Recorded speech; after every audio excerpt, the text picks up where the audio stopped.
Hello everyone. तो जैसा कि हम लोग देख रहे थे BCS 051 का जून 24 का सॉल्यूशन। आज हम लोग देखेंगे क्वेश्चन नंबर 4।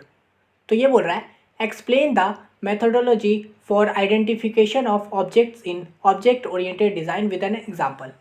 ठीक है, तो यहाँ पे बोल रहा है कि हम लोग को मेथड बताना है कि कैसे हम लोग आइडेंटिफाई करते हैं एक ऑब्जेक्ट को ऑब्जेक्ट ओरिएंटेड डिज़ाइन में। ठीक है, विद एन एग्जाम्पल। तो चलिए इस क्वेश्चन को देखते हैं। तो देखिए, in object oriented design identifying object is a crucial step. An object is a real world entity with properties and behaviors. ठीक है, तो एक ऑब्जेक्ट ओरिएंटेड डिज़ाइन में किसी ऑब्जेक्ट को फाइंड करना एक क्रूशल स्टेप होता है। ठीक है, एक ऑब्जेक्ट क्या होता है कि वही रियल वर्ल्ड एंटिटी होती है जिसका अपना एक प्रॉपर्टी होता है, एक बिहेवियर होता है। समझे? तो ये चीज़ आप ऑब्जेक्ट के बारे में फोर्थ सेमेस्टर में भी पढ़े होंगे कि व्हाट इज़ ऑब्जेक्ट। तो एक ऑब्जेक्ट रियल वर्ल्ड एंटिटी होता है जिसकी एक प्रॉपर्टीज़ होती है, जिसका एक खुद का बिहेवियर होता है। समझे? तो हेयर इज अ मेथोडोलॉजी। तो स्टेप्स इन ऑब्जेक्ट आइडेंटिफिकेशन, यानी कि किसी भी ऑब्जेक्ट ओरिएंटेड डिज़ाइन में किसी भी ऑब्जेक्ट को फाइंड करने का क्या क्या मेथड होता है वो। तो सबसे पहले होता है हम लोग का अंडरस्टैंडिंग रिक्वायरमेंट। ठीक है, तो gather and analyse the system requirements through stakeholder interviews use cases and business rules. तो सबसे पहले तो हम लोग को रिक्वायरमेंट को अंडरस्टैंड करना होगा। ठीक है, यानी कि क्या क्या रिक्वायरमेंट है सिस्टम के लिए। तो वही करना, gather and analyse system requirement through stakeholder, यानी जिससे उसको जो उसको बनवाना है उससे। फिर इंटरव्यूज़ वगैरह से, यानी कि पूछ के जिसको बनाना है उससे इंटरव्यू लेके कि भाई अच्छा आपको क्या क्या चाहिए, अच्छा ये इस तरह से। फिर यूज़ केसेस से कि उसका यूज़ केस क्या है। और फिर बिजनेस रूल्स से, यानी कि जो भी उस कंपनी का रूल है उन सबका मिला के हम लोग रिक्वायरमेंट को अंडरस्टैंड करेंगे। समझे? इसका एग्जांपल देखिए, हम लोग साथ में एग्जांपल भी देखते जा रहे हैं। For an online assignment submission system, यही पहले के लिए मैंने जानबूझ के यही एग्जांपल रखा है ताकि आप अच्छे से समझो। Requirements might include user registration, assignment submission and feedback provision. तो इसमें रिक्वायरमेंट क्या क्या ज़रूरत होगा कि यूज़र का रजिस्ट्रेशन, असाइनमेंट का सबमिशन और फीडबैक का प्रोविज़न, ये सब हम लोग का अंडरस्टैंड करना होगा। ठीक है, ये सब रिक्वायरमेंट है। उसके बाद देखिए आइडेंटिफाइंग नॉन्स एंड वर्ब्स। तो यहाँ पे देखिए in the requirement and use cases identify nouns. Nouns मतलब कि पोटेंशियल ऑब्जेक्ट, यानी कि नाउन्स मतलब यहाँ पे नाउन्स एंड वर्ब्स मतलब नॉर्मल नाउन्स और वर्ब्स नहीं। ठीक है, नाउन्स मतलब कि ऑब्जेक्ट एंड वर्ब्स मतलब पोटेंशियल एक्शन, यानी कि जो ऑब्जेक्ट है उसका क्या क्या एक्शन है। नाउन मतलब ऑब्जेक्ट और वर्ब्स मतलब उसका एक्शन। ठीक है, तो नाउन ऑफन रिप्रेजेंट एंटिटीज, यानी कि यही देखिए इसमें क्या है ना, BCS 51 सब एक तरह से सिमिलर ही रहता है।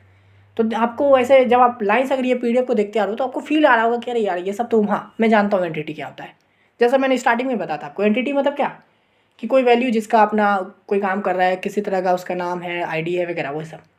तो नॉन मतलब वही नाम वगैरह एंटिटी, वाइल वर्ब्स में इंडिकेट ऑपरेशन और बिहेवियर, यानी कि वर्ब्स मतलब क्या कि वही कि क्या ऑपरेशन करेगा, क्या इसका बिहेवियर है उस तरह का।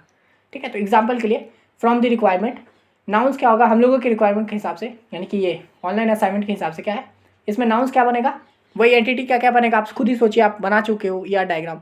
एंटिटी क्या क्या बनाए थे, स्टूडेंट बनाए थे, असाइनमेंट बनाए थे, कोर्स बनाए थे, सबमिशन बनाए थे, फीडबैक बनाए थे। समझे? ये जो डायग्राम बनाए ना उसी को हम लोग यहाँ पे लिख रहे हैं। समझे? तो ये हो गया हम लोग का नाउन। और वर्ब्स क्या होगा, सबमिट होगा, ग्रेड होगा, रिव्यू होगा, इनरोल होगा, है ना। सबमिट कर रहा है असाइनमेंट, ग्रेड हो रहा है मतलब ग्रेडिंग मिल रहा है उसको, फिर रिव्यू हो रहा है, रिव्यू मतलब क्या जो चेक कर रहा है, मतलब टीचर चेक कर रहा है वो रिव्यू कर रहा है। फिर इनरोल मतलब क्या कि स्टूडेंट इनरोल कर रहा है कोर्स के अंदर। तो इस तरह से हम लोग का वर्ब्स बन सकता है। समझे? ये हो गया। उसके बाद देखिए डिफाइनिंग कैंडिडेट ऑब्जेक्ट्स। तो based on the identified nouns propose candidates objects for this system. ठीक है, each noun should represent a meaningful entity और कॉन्सेप्ट। तो फिर हम लोग को क्या करना है कि ये सब तो भाई कर लिया कि कितने नाउन बन सकते हैं, कितने वर्ड्स बन सकते हैं।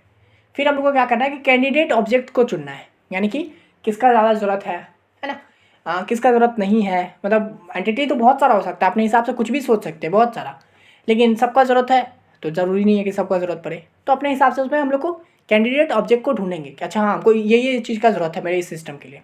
तो वही क्या, based on the identified nouns propose candidate object for this system. ठीक है, तो यानी कि ढूंढना बढ़िया जो हम लोगों का सिस्टम के लिए ज़रूरत है वो। तो each noun should represent a meaningful entity और कॉन्सेप्ट, यानी कि जितने भी हम नाउन ढूंढेंगे, यानी कि जितने भी एंटिटी ढूंढेंगे उसका एक मीनिंगफुल मतलब होना चाहिए, उसका एक कॉन्सेप्ट होना चाहिए। समझे? तो एग्जाम्पल के लिए कैंडिडेट ऑब्जेक्ट के अंदर मेरे को इसका सबका ज़रूरत है तो मैंने ये डाल दिया स्टूडेंट, असाइनमेंट, यही सब जो लिखा ना यहाँ पे वही ये कोर्स एंड सबमिशन और फीडबैक। तो यहाँ से मैंने अपना कैंडिडेट ऑब्जेक्ट को ढूंढ लिया, ठीक है, मतलब कि ये सब चीज़ का मैं यूज़ करने वाला हूँ आगे। उसके बाद आएगा क्लासीफाइंग ऑब्जेक्ट। तो determine the type of each object, each candidate object, classify them as entity. वही क्लासीफाई करना मतलब कि एंटिटी किसको बना रहे हैं, वैल्यू ऑब्जेक्ट कौन रहेगा, कंट्रोल ऑब्जेक्ट क्या रहेगा। तो एंटिटी मतलब क्या, object that represent an instance of data, यानी कि भाई जो ऐसा ऑब्जेक्ट जो डेटा का इंस्टेंस शो करे। जैसे कि स्टूडेंट हो गया, स्टूडेंट के अंदर क्या आएगा, नेम आएगा, आईडी आएगा, रोल नंबर आएगा, वो सब। तो एंटिटी वो हो गया, ये आपको पता है। फिर आएगा वैल्यू ऑब्जेक्ट। तो object that represent descriptive aspect और एट्रीब्यूट ऑफ एंटिटीज। वही वैल्यू ऑब्जेक्ट मतलब क्या, कि वही जो एट्रीब्यूट है, एंटिटी का एट्रीब्यूट है वो सब, जैसे ग्रेड हो गया, नाम हो गया, है ना, डेट ऑफ बर्थ हो गया, ये सब क्या हो गया, वैल्यू ऑब्जेक्ट, यानी कि उस एंटिटी का वैल्यू। सिंपल, ये सब चीज़ आप पहले से पढ़ चुके हो, समझे, वही चीज़ में वापस है। फिर आएगा कंट्रोल ऑब्जेक्ट। तो ये क्या होगा, object that handle the flow of the application, यानी कि कंट्रोल मतलब कि वही कि कैसे कंट्रोल वाला इस एंटिटी से कैसे दूसरे एंटिटी तक पहुँच रहे हैं, वही चीज़। तो एग्जाम्पल इन ओएस, वही जो हम लोग एग्जाम्पल देख रहे हैं। तो इसमें एंटिटी क्या हो जाएगा, स्टूडेंट हो गया, असाइनमेंट हो गया, कोर्स हो गया, ये सब मेरा हो गया क्या, एंटिटी। वैल्यू ऑब्जेक्ट क्या होगा, grade, as part of the feedback, यानी कि वैल्यू ऑब्जेक्ट क्या हो सकता है, तो ग्रेड हो सकता है ना। ग्रेड क्या करेगा कि फीडबैक जो मिलेगा उसी में ग्रेड को मेंशन करेगा ना। तो वैल्यू ऑब्जेक्ट क्या हो गया कि फीडबैक से रिलेटेड हम लोग को ग्रेड मिलेगा। उसका देखिए control object, submission controller, managing submission process. तो यहाँ पे हम लोग एक कंट्रोल ऑब्जेक्ट बनाया है सबमिशन कंट्रोलर का, जो क्या करेगा, हम लोगों का जो असाइनमेंट सबमिट किया उसको कंट्रोल करके, है ना, सबमिशन प्रोसेस को कंट्रोल करेगा। अच्छा, पहला पीडीएफ सबमिट किया, दूसरा करने का ऑप्शन देंगे उसको, फिर तीसरा करने का देंगे, तो उस तरह से सबमिशन कंट्रोलर बनाएंगे, समझे। अभी ये देखिए यहाँ पे, अच्छा एक चीज़ का ध्यान रखिए, ये जो मैं आपको समझा रहा हूँ ये सब इतना मैं दिखने में आपको लगा होगा बड़ा है, तो इसको अपने हिसाब से आप छोटा कर सकते हो। जैसे अंडरस्टैंडिंग रिक्वायरमेंट, तो आपने ये लिख दिया कि पहले मैंने अंडरस्टैंडिंग रिक्वायरमेंट, आप जब चाहो तो इसको डिटेल में लिखना है तो लिखो, नहीं तो डायरेक्ट लिखो कि for an let's take an example online assignment requirements might include user registration, assignment submission. इस तरह से आप अपने हिसाब से लिख सकते हो, ठीक है। आपको बस जान लेना है कि भाई हाँ, ये देख लिया कि आपको रिक्वायरमेंट को अंडरस्टैंडिंग करना है। अब ये गैदर आप लिख सकते हो normal, analyse and gather the requirements for this project, इस तरह से। उसके बाद फिर आइडेंटिफाइंग नाउन एंड वर्ब्स, ऐसे ही लिखेगा noun and verbs, and identify nouns like, जैसे कि क्या, नाउन्स मतलब क्या, potential objects, and verbs are potential actions, ठीक है। तो इस तरह से आप लिख दोगे। फिर in example, in this nouns are subject this, verbs are this. फिर डिफाइनिंग कैंडिडेट ऑब्जेक्ट्स, यानी कि बेस्ड ऑन दी जितना भी हम लोगों ने आइडेंटिफाई किया नाउन्स, उसमें से choose some object for our project, for our system. फिर एग्जाम्पल में दे दोगे कैंडिडेट ऑब्जेक्ट दिस, है ना।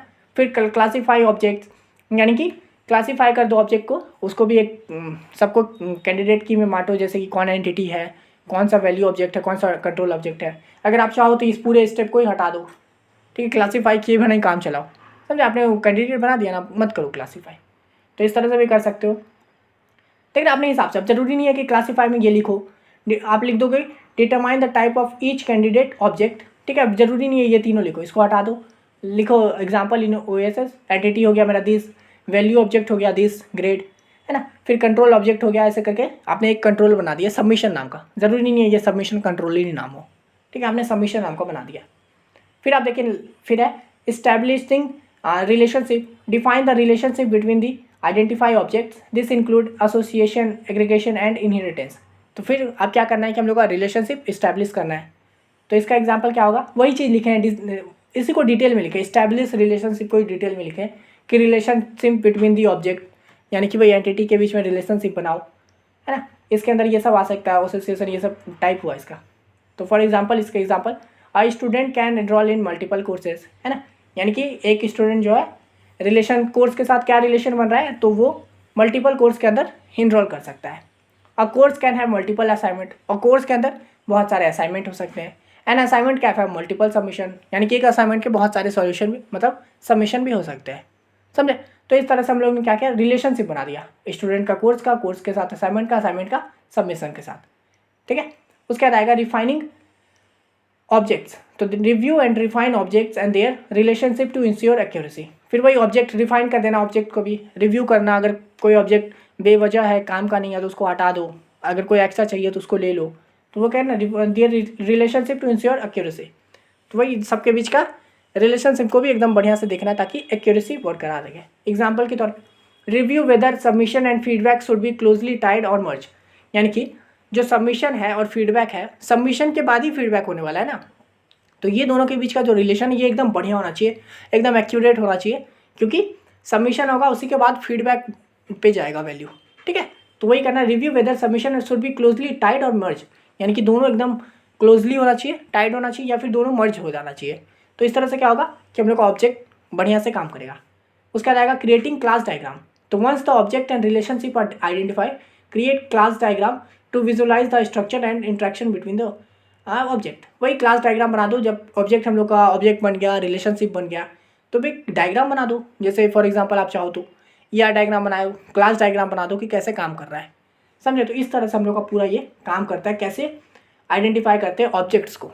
ठीक है, पूरा स्टेप बताएं कि भाई ऑब्जेक्ट ढूंढो, रिलेशनशिप बनाओ, सब काम करना होगा ना, सिर्फ ऑब्जेक्ट ढूंढ देने से थोड़ी होगा। ठीक है, तो इस तरह से हम लोगों ने 4 का ए नंबर क्वेश्चन देख लिया है।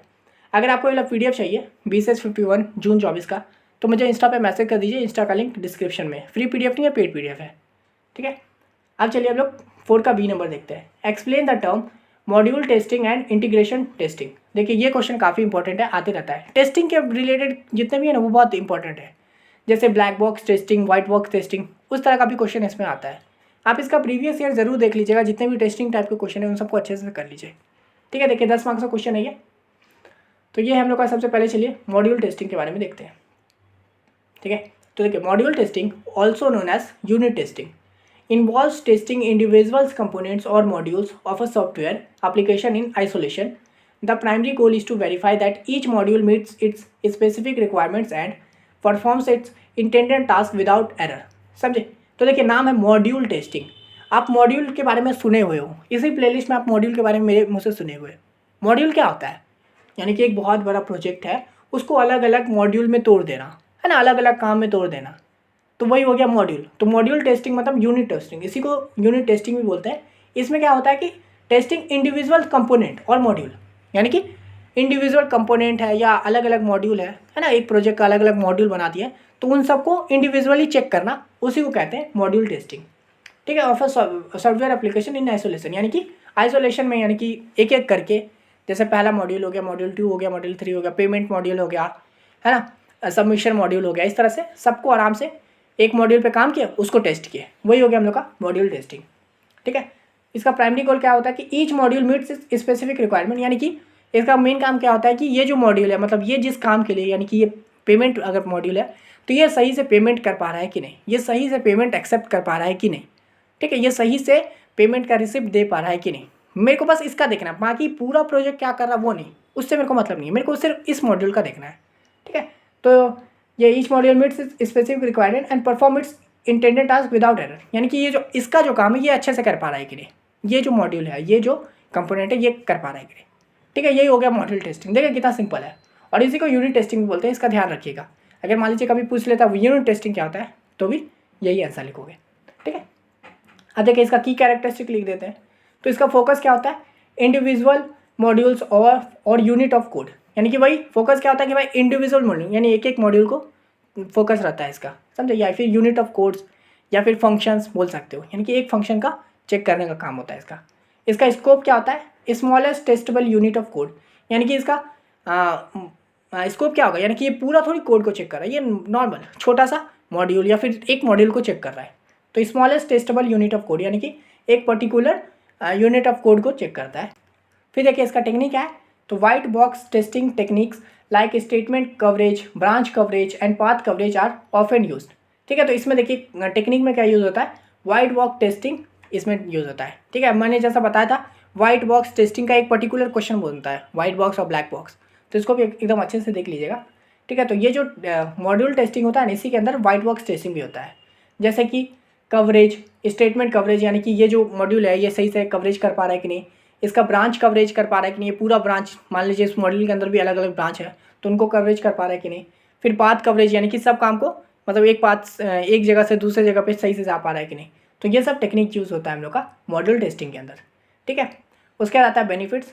Early identification of defects, improve code quality and increase confident in the overall system. तो इसका बेनिफिट क्या होता है कि भाई जो भी एरर होता है वो सब हम लोग को अर्ली स्टेज में ही पता चल जाता है। क्योंकि देखिए मान लीजिए आपने एक मॉड्यूल पे काम किया है, मॉड्यूल तो छोटा सा है, तो आप जब अगर मान लीजिए पेमेंट वाला मॉड्यूल है तो वो सही से पेमेंट रिसिप्ट नहीं निकाल पा रहा है, तो आपको देख रहे स्टार्टिंग में ही पता चल गया, तो आप फिर से क्या कर सकते हो कि इसी पे काम करके ये वाला पर्टिकुलर पार्ट को सॉर्ट कर सकते हो।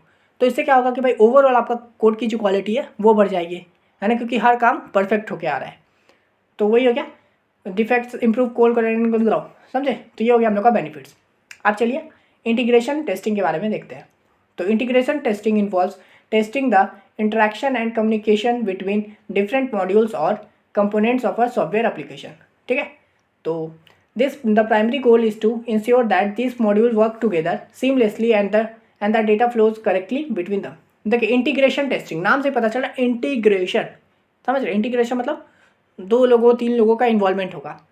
तो involves testing the interaction and communication between different module. ठीक है, यानी कि इसका काम क्या होता है कि चेक करना जो अलग अलग मॉड्यूल है उन सब के बीच में काम सही से हो रहा है नहीं। ठीक है, और ये मॉड्यूल टेस्टिंग में तक वो जो मॉड्यूल है वो सही से काम कर रहा है कि नहीं, और ये इंटरेक्शन मतलब कि अलग अलग जो मॉड्यूल है उन दोनों के बीच में सही से काम हो पा रहा है कि नहीं, समझे। तो इस तरह से होता है इंटीग्रेशन टेस्टिंग में, interaction and communication between different modules, समझे, और components of a software application. The primary ensure that this module works together seamlessly, यानी कि इसका मेन फोकस क्या होता है कि जो अलग अलग मॉड्यूल है वो लोग अपना साथ में काम सही से कर पा रहे हैं कि नहीं। ठीक है, और उन लोगों के बीच में डेटा फ्लो एकदम अच्छे से हो पा रहा है कि नहीं। ठीक है, तो ये हो गया हम लोग का इंटीग्रेशन टेस्टिंग। ये भी काफ़ी सिंपल है कि नहीं। उसका देखिए इसका की कैरेक्टरिस्टिक क्या होगा, तो इसका फोकस होता है इंटरेक्शन बिटवीन मॉड्यूल्स, यानी कि ये फोकस क्या करता है कि 2 मॉड्यूल या जितने भी मॉड्यूल है उन सब के बीच में इंटरेक्शन कैसा है, समझे, ये होता है इसका फोकस। उसका स्कोप क्या होता है, तो मल्टीपल मॉड्यूल्स और कंपोनेंट्स, तो इसका स्कोप तो भाई ज़्यादा होता है, यानी कि अलग अलग मॉड्यूल्स तक इसका स्कोप होता है, वही ना, सबके बीच में अब ये चेक करता है कि सही काम कर रहा है नहीं। तो ये हो गया इसका स्कोप, ये मल्टीपल मॉड्यूल्स को चेक करता है, या फिर कंपोनेंट बोलो मॉड्यूल बोलो एक ही बात है। ठीक है, उसका देखिए टेक्निक, तो black box testing technique like functional testing and non functional testing are often used. ठीक है, तो इसमें टेक्निक कौन सा यूज़ होता है, तो ब्लैक बॉक्स टेस्टिंग, समझे। जैसे कि फंक्शनल टेस्टिंग हो गया, यानी कि देखिए नाम से इंटरेक्शन बिटवीन मॉड्यूल्स है ना, इंटीग्रेशन मतलब कि 2 मॉड्यूल कैसे काम कर रहे हैं, यानी कि एक मॉड्यूल का जो फंक्शन है दूसरे मॉड्यूल के फंक्शन से सही से काम हो पा रहा है कि नहीं। तो इसमें ब्लैक बॉक्स टेस्टिंग यूज़ होता है। जैसे कि फंक्शनल, यानी कि ये जो मॉड्यूल है ये अपना फंक्शन सही से कर पा रहा है कि नहीं, ये दोनों सही से कर पा रहा है कि नहीं। या फिर non functional testing are often used, और फिर नॉन फंक्शनल भी टेस्टिंग देखा जाता है कि ये सही इसके साथ फिट बैठ रहा है कि नहीं, समझे। तो ये हो गया टेक्निक वगैरह। फिर आएगा बेनिफिट्स, तो early identification of integration usage issues, improved system reliability and reduce risk of error in overall system. ठीक है, तो इसका बेनिफिट्स भी क्या होता है, वही कि हम लोग मॉड्यूल तो बना लिया भाई परफेक्ट यूनिट टेस्टिंग करके, है ना, तो उससे तो मॉड्यूल वाला काम हो गया। अब जब हम लोग इसको इंटीग्रेट करके चेक कर रहे हैं कि यानी कि सबके बीच में देख रहे हैं मॉड्यूल सही से काम कर रहा है कि नहीं, अगर मान लीजिए यहाँ एरर होता है तो भी हम लोग उन दोनों को सुधार सकते हैं। मान लीजिए 2 मॉड्यूल के बीच में चेक किए, देखिएगा अरे यार ये सब सही से काम नहीं हो पा रहा है, तो हम लोग फटाक से क्या करेंगे उसको सही कर लेंगे। अच्छा इस मॉड्यूल के इसकी वजह से सही से हो नहीं पा रहा है, तो उसको मैंने करेक्ट कर लिया। तो इससे क्या हुआ अर्ली इसमें भी हम लोग को आइडेंटिफिकेशन पहले ही मिल जाता है, डिटेक्शन के बारे में जितने भी इशू होते हैं उसके बारे में। इससे क्या होता है कि सिस्टम की रिलायबिलिटी बढ़ जाती है, यानी कि सिस्टम जो ओवरऑल परफॉर्मेंस है वो अच्छा हो जाता है, क्योंकि हम लोग का जितना भी मॉड्यूल है उसके अंदर सब सही से काम कर पा रहे हैं, सबके बीच में अच्छा संबंध है। और reduce risk for error in the overall system, और इससे क्या होता है कि ओवरऑल सिस्टम जब हम लोग सारा मॉड्यूल को एक साथ कनेक्ट करेंगे, पहले मान लीजिए 2 का बीच में चेक किए कोई नहीं है, ठीक है, फिर उस 2 मॉड्यूल के बारे में चेक किए उनके बीच में कोई नहीं है, तो इससे क्या होगा कि ओवरऑल जो हम लोग का सिस्टम बनेगा वो बढ़िया बनेगा। ठीक है, एरर नहीं होगा उसमें। तो इस तरह से हम लोग का इन दोनों का बेनिफिट्स होता है। और ये हम लोगों का मॉड्यूल टेस्टिंग और इंटीग्रेशन टेस्टिंग के बारे में देख लिए, काफ़ी सिंपल था। आप लोग अगर ये प्लेलिस्ट को लाइन से फॉलो करते आ रहे हो तो ये सब जितना भी आप पढ़ रहे होंगे सब आपको सुना लग रहेगा, अच्छा हाँ ऐसे ऐसे होता है, वेरी सिंपल है कि नहीं। तो इस वीडियो के लिए इतना ही, आशा करते हैं आप लोग वीडियो आपको अच्छे से समझ में आ गया होगा। वीडियो पसंद आया तो लाइक कर दीजिए, इसमें मैंने पूरा बढ़िया से डिटेल में बता दिया आपको दोनों क्वेश्चन के बारे में। और बाकी प्लेलिस्ट को भी ज़रूर देखिएगा, आप 5th सेमेस्टर में हो तो बाकी सब्जेक्ट का भी मैं बना चुका हूँ, उनको भी ज़रूर देख लीजिएगा। प्लेलिस्ट सेक्शन में जाइए और देखिए, इस चैनल पे आपको सब मिलेगा, समझे, बीसीएस से रिलेटेड। अगर आपका प्रीवियस में बैक लगा है तो उन सब का भी वीडियो आपको यहाँ पे मिल जाएगा, आप आराम से देख लीजिएगा और पढ़िए एकदम मस्ती से। ठीक है, इस वीडियो के लिए टाइम मिलते हैं नेक्स्ट वीडियो में, तब तक के लिए धन्यवाद।